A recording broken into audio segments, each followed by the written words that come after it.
Hello, and welcome to my Modlist showcase, where I give an overview and opinion on modlists to help find the right one for you.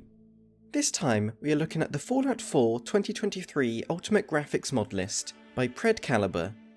The version I've been playing on is version 2.0, released on the 23rd of November 2022.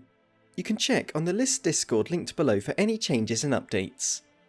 And before diving in, it's worth noting that this video will focus more on graphics, as the main focus of this list is the looks and stability.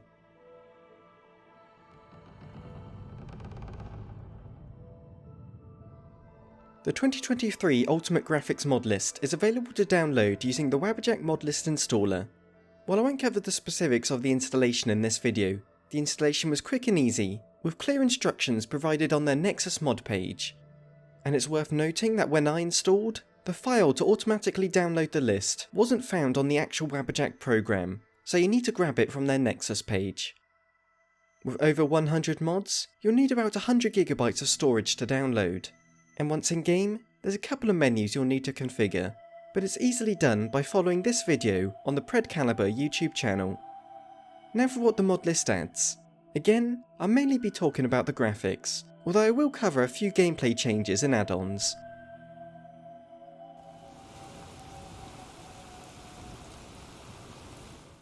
If you've played vanilla Fallout 4, then obviously the first thing that'll stick out to you is the amount of greenery, and it's just one of those things that's purely up to personal taste.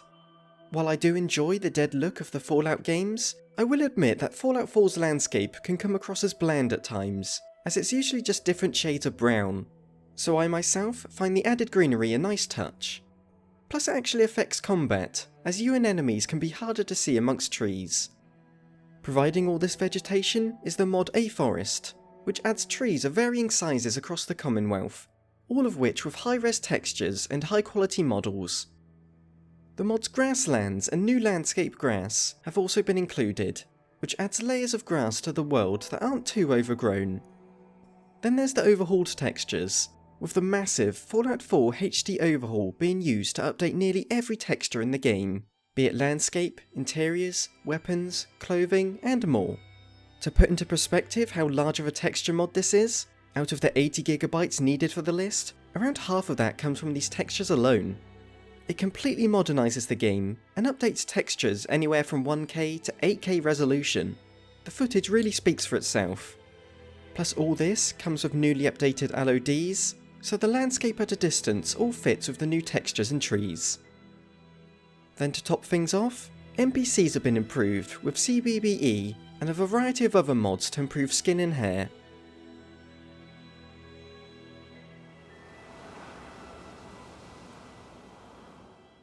The lighting, weather, and ENB are all designed to work together perfectly. First is NACX, a huge lighting and weather mod which provides a variety of options for Fallout to look. As you can see on the menu here, there's a huge amount of detailed weathers to choose from, and you can even disable the ones you don't like, or have ones which stick to a particular season. Then there's the mods Enhanced Lighting in FX, as well as ENB Lights Overhaul, and Ultra Interior Lighting. My knowledge of how lighting is improved in a game engine is pretty limited, so all I can say is that shadows and overall lights look far more natural than vanilla.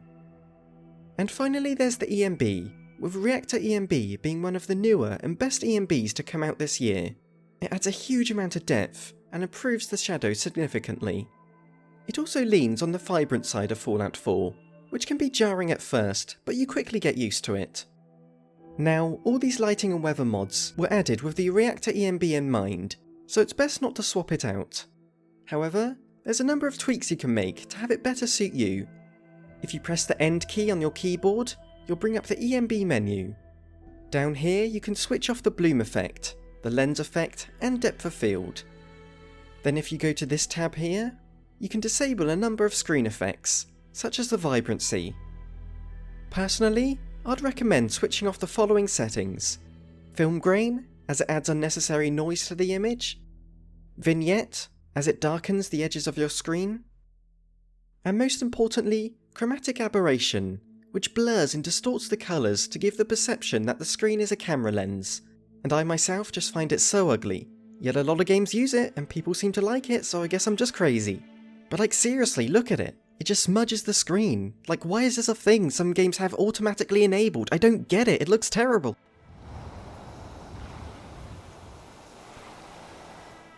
So now for performance, and honestly, I was preparing for the worst, because not only is Fallout 4 poorly optimised, but I've even tried using these texture and lighting mods in the past, and it completely tanked my FPS.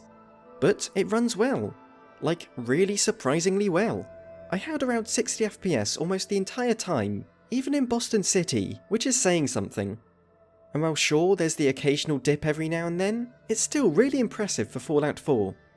These are my PC specs, and I know they're high-end, but I play on 1440p ultra-wide, which usually tanks performance. And yeah, I've struggled with low performance on this game for years, no matter what PC parts I use. I will note that I had to turn shadows and shadow distance from ultra to medium, just because they're the most taxing settings. And to do that, I used the Fallout 4 configuration tool, which is found on Nexus. It basically overhauls the launcher to have more options, and so you can tweak the settings with more precision. Then there's the fixes, with the official Fallout 4 patch polishing up most of the game. Although, if you compare it to a mod list like the Fallout 4 Modding Essentials, this graphics list has considerably less fixes. With my time with this list I encountered no problems, but if you get crashes and such, you may want to look into mods like Weapon Debris Crash Fix.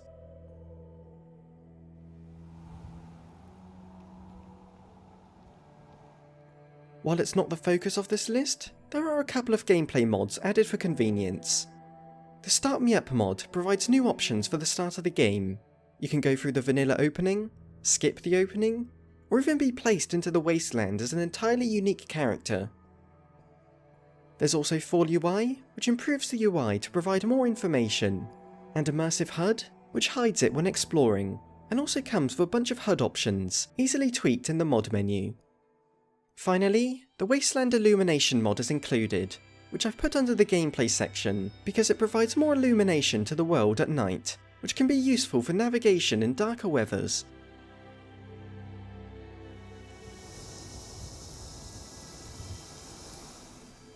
New items have been included with this list, although you're free to remove them if you so wish. A few custom armours are included, such as the Nox outfit, BOCW outfit pack, and Private Military Company, most of which focusing on the modern military aesthetic. And this carries over to the new weapons, with a ton of modern firearms added to the level list. If you enjoy them, keep them installed. If you want to keep things lore friendly, you can disable the mods. Simple as.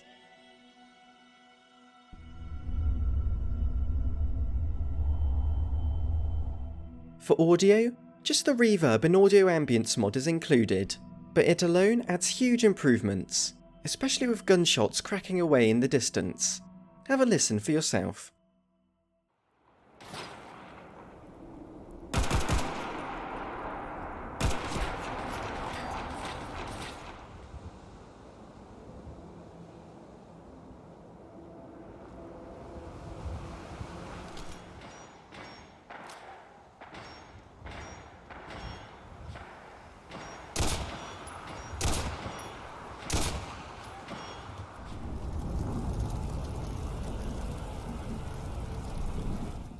Now for some additions and changes to the list, but first I must stress, any changes you make to the list has nothing to do with the Modlist author.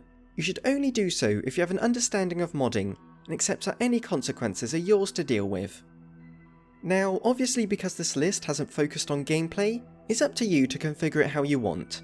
Although, be aware that any mods that affect the look of the game, or claim to break things called pre-combines, may ruin the performance of this list. As for changes I made, the Start Me Up mod is something I always use, but I noticed this list is using the original version.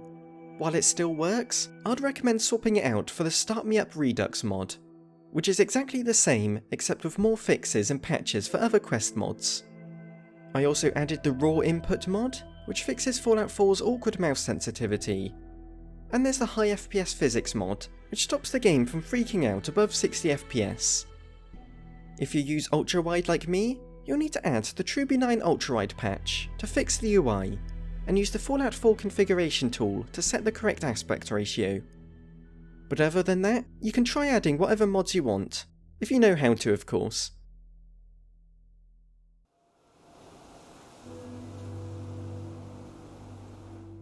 There are plenty of incredible Fallout 4 mod lists out there, but there's still not many compared to Skyrim. And so for a long while, I've wanted to see a Wabberjack list that really pushes the graphical side of the game. And finally, this list does that. Despite the game being modded since 2015, many of the graphical updates included with this list have been released from the past year or so, meaning it feels incredibly modernised and just really impressive to look at. And with the good performance on top, this list really is great for someone looking for a vanilla experience with the best graphics possible. Plus, with how relatively small this list is, you can use it as a canvas to mould the gameplay into whatever you want with mods of your choosing. So yeah, it's a solid mod list that looks great with good performance. That's all I need to say. Thank you for watching. If you enjoyed the video, I'd really appreciate it if you gave it a like as it helps the channel grow. I also have a Twitch which I'll stream one day, who knows when, but it'll happen. And a Discord if you want to talk about mod stuff or anything else. Other than that, big thank you to my Patreon supporters, Rook, Cowlan Rana, Alec Bentley, Emperador Wolf, Jack Ma, and Christian Howell. Your contributions are really helpful during this cold winter season, and you help keep this dropped ice cream the correct temperature. Also, I have a Ko-fi account. If you want to give a little one-time donation, it's much appreciated. And thank you everyone, and farewell.